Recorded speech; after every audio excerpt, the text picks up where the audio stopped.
ND24 দৰ্শকসকলক আজি দেখুৱাম অসম চৰকাৰৰ ৰাজ্য চৰকাৰৰ যি চৰকাৰী কৰ্মচাৰী সেই চৰকাৰী কৰ্মচাৰীৰ কৰ্ম সংস্কৃতিৰ নমুনা।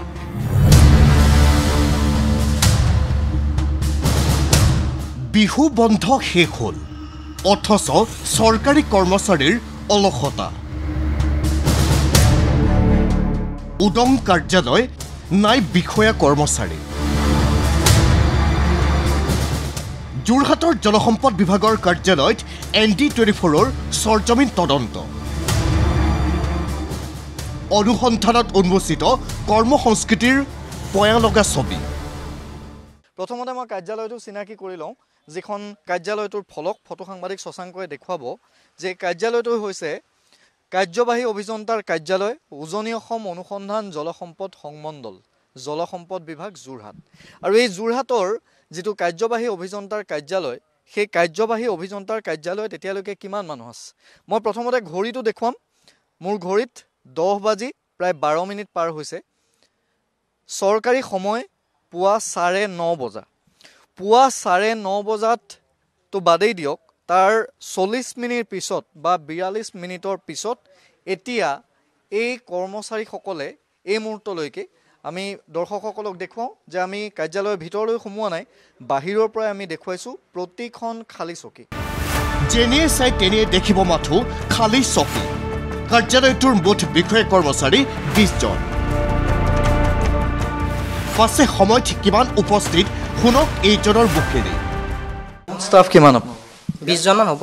20 জন হয়। এতিয়া কেইজন আহিলে আপোনালোকৰ? আমি এতিয়া 3 জন পাইছোঁহি। 3 জন হয়। এতিয়া 10 বাজি 15 মিনিট প্ৰায়। মোৰ ঘড়ীটোত যদি সময়টো আপুনি দেখিছে, আপোনালোকৰ সময়টো 9:30 বজা। আমি 10টাত 9:30 পাওঁহি আৰু 9:30 বজা চৰকাৰী সময়। 9:30 বজাত এওঁলোকৰ দাবী গোলাঘাটলৈ গৈছে বাকীসকল কৰ্মচাৰী। ইয়াত আহে তালৈ যায় গোলাঘাটতে তেওঁলোক মানে প্ৰায় গোলাঘাটলৈ গৈ থকা হয়। এইজনৰ আকৌ ঘৰুৱা অসুবিধা, সেয়েহে আহি পাওঁতে দেৰি হ'ল। সদায় ইমান সময়তে আহে? নহয়, আমি 9টা 20তে আহোঁ আমি। 9টা 20তে। আজি মানে অলপমান দেৰি হ'ল আৰু। কিহৰ কাৰণে? কিহৰ কাৰণে মানে ঘৰত কিবা এটা অসুবিধাৰ কাৰণে ৰাস্তাত অকণমান নহয়। ঠিক আছে।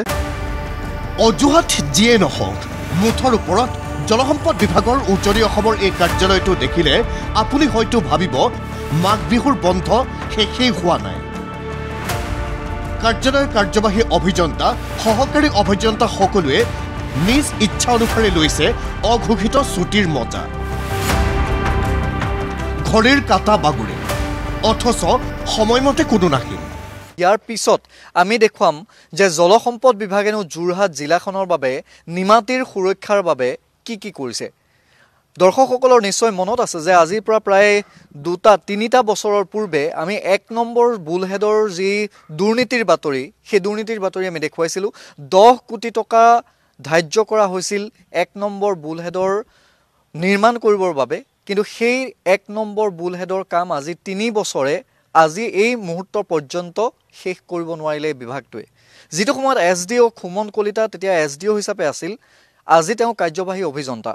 কিন্তু কাৰ্যবাহী অভিযন্তা হোৱাৰ পিছতো সেই 1 নম্বৰ বুলহেডৰ যি 10 কোটি টকীয়া কাম, 10 কোটি টকা ৰাজ্য চৰকাৰৰ জলসম্পদ বিভাগে য'ত দিছিলে, সেই টকাটো কলৈ গ'ল, সেই টকাৰে আজি পৰ্যন্ত কিয় তাত কাম কৰিব নোৱাৰিলে, আজিও কিয় নিমাতী সেই 1 নম্বৰ বুলহেডৰ কাম সম্পূৰ্ণ নহ'ল, কিয় খহি আছে, এই কথাবোৰ সুমন কলিতাক যদি প্ৰশ্ন কৰে তেতিয়া হয়তো তেওঁ উত্তৰ দিব পাৰিব, কিন্তু কাৰ্যালয়ত এতিয়ালৈকে তেওঁ আহি পোৱাহি নাই। তাৰ পাছত আমি আগবাঢ়িলোঁ বিভাগটোৰ যোৰহাট জিলা সংমণ্ডলৰ কাৰ্যবাহী অভিযন্তা সুমন কলিতাৰ কোঠাৰ অভিমুখে। সুমন কলিতাৰ কাৰ্যবাহী অভিযন্তাগৰাকীৰ যিটো কাৰ্যালয়, সেই কাৰ্যালয় বা তেওঁৰ যিটো কোঠা, সেই কোঠাটো আমি দেখুৱাইছোঁ। আৰু তাৰ বিপৰীতে এই কোঠাটোত এতিয়াও এজনো মানুহ নাই। এই কোঠাটোত এতিয়ালৈকে এষ্টাব্লিছমেণ্ট ব্ৰাঞ্চত এতিয়ালৈকে 10 বাজি 40 মিনিট চৰকাৰী তেওঁলোকৰ যিটো ঘড়ী, সেই ঘড়ীতে 10 বাজি 40 মিনিট পাৰ হৈ গৈছে। কিন্তু এই মুহূৰ্তলৈকে কাৰ্যবাহী অভিযন্তাৰ সুমন কলিতাৰ কাৰ্যালয়টোত এষ্টাব্লিছমেণ্ট ব্ৰাঞ্চত অৰ্থাৎ যোৰহাট জিলা সংমণ্ডলৰ এই কাৰ্যালয়টোত কিন্তু এতিয়ালৈকে এজনো মানুহ আহি পোৱাহি নাই। এতিয়া আমাৰ প্ৰশ্ন জলসম্পদ বিভাগৰ মন্ত্ৰী পীযুষ হাজৰিকা ডাঙৰীয়া। কামত ফাঁকি দিয়া এইসকল বিষয়া কৰ্মচাৰীয়ে আপোনাক বিপদত নেপেলাবনে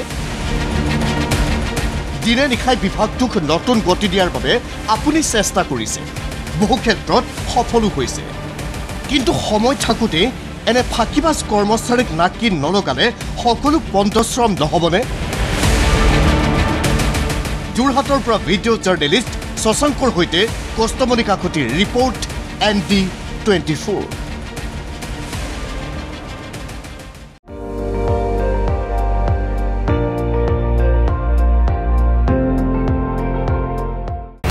আপুনি চাই আছে ND24 সৰ্বশ্ৰেষ্ঠ নহয় সৰ্বোত্তমৰ দৌৰত